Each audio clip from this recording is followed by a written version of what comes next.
अस्सलाम वालेकुम। आज आपके साथ मैं स्पेनिश ऑमलेट की रेसिपी शेयर करूंगी। बहुत ही इजी ब्रेकफास्ट रेसिपी है, आप इसे ज़रूर ट्राई कीजिएगा। इसके लिए हमें 2 मीडियम साइज़ के आलू और एक प्याज चाहिए। आलू के छिलके उतार लेंगे और प्याज के भी छिलके उतार लेंगे और अच्छी तरह वॉश करने के बाद इसको स्लाइसेस में कट कर लेंगे। आप चाहें तो हाथ से भी बारीक स्लाइसेस में कट कर सकते हैं। यहाँ पे मैंने कटर की हेल्प ली थी, इससे ज़रा जल्दी हो जाता है। स्लाइसेस कट करने के बाद एक पैन लेंगे और उसमें 1/3 कप ऑयल शामिल करेंगे।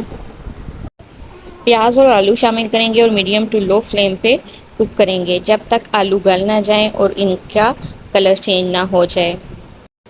8 से 10 मिनट में मीडियम टू लो फ्लेम पे फ्राई करने से आलू गल चुके हैं, लेकिन इसे कलर देने के लिए मैं मज़ीद 2 से 3 मिनट फ्राई करूँगी। जब इन पे कलर आ जाएगा तो मैं इसे निकाल लूँगी।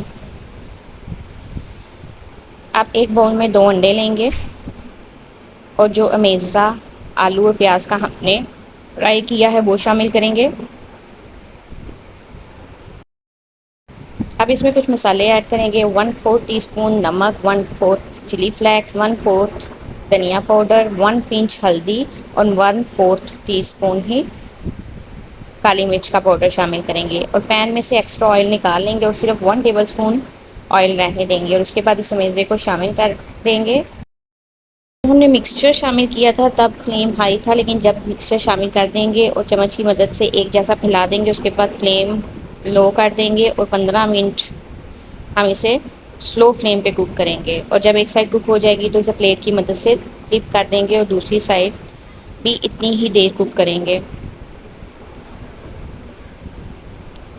जब दूसरी साइड भी अच्छे से कुक हो जाएगी तो हम इसे किसी प्लेट में निकाल लेंगे।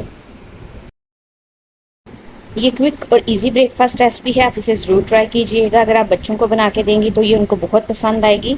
अगर आपको मेरी रेसिपीज़ अच्छी लगें तो मेरे चैनल को सब्सक्राइब करें और अपने फ्रेंड और फैमिली के साथ शेयर करें।